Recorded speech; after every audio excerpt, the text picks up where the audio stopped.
ഭാര്യയും ഭർത്താവും വെളിച്ചത്തിൽ കൈകൾ കോർത്തു പിടിച്ച് മക്കളുടെ മുന്നിൽ പ്രേമിക്കുന്നത് കാണണം മക്കള്. അച്ഛനും അമ്മയും പ്രേമിക്കുന്നത് കണ്ടിട്ട് കുട്ടികൾക്ക് മനസ്സിലാവണം പ്രേമം എന്ന് പറഞ്ഞാൽ കല്യാണം വരെയുള്ള ഏർപ്പാടല്ല, കല്യാണം കഴിഞ്ഞ് മരണം വരെ ഉള്ളതാണ് പ്രേമമെന്ന്.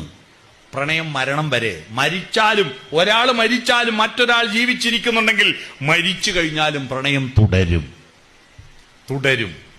പ്രണയം എന്ന് പറയുന്നത് വിവാഹത്തിന് മുമ്പുള്ളതല്ല. നമ്മളെ നാട്ടിൽ നോക്കിയാട്ടെ, വാട്സപ്പിലും ഫേസ്ബുക്കിലെല്ലാം കല്യാണം കഴിയുന്നത് വരെ 100 പ്രാവശ്യം I love you I love you I love you എന്ന് അയച്ചിട്ടുണ്ടാവും. കല്യാണം കഴിഞ്ഞതിന് ശേഷം ഒരു തവണ പറഞ്ഞിട്ടുണ്ടോ ഐ ലവ് യു? ഭാര്യ ഭർത്താവിനോട്, ഭർത്താവ് ഭാര്യയോട് പറഞ്ഞിട്ടുണ്ടോ? എന്താ പറയാത്തതെന്ന് ഞാൻ കഴിഞ്ഞ ദിവസം ഒരു ക്ലാസ് ചോദിച്ചപ്പോ ഒരാൾ എഴുന്നേറ്റ് പറയാ, കല്യാണം കഴിഞ്ഞതിന് ശേഷം എന്താ ഐ ലവ് യു പറയാത്തതെന്ന് അറിയോ? എന്താ, ഇലക്ഷൻ കഴിഞ്ഞാൽ പിന്നെ പ്രചരണം വേണ്ടല്ലോ.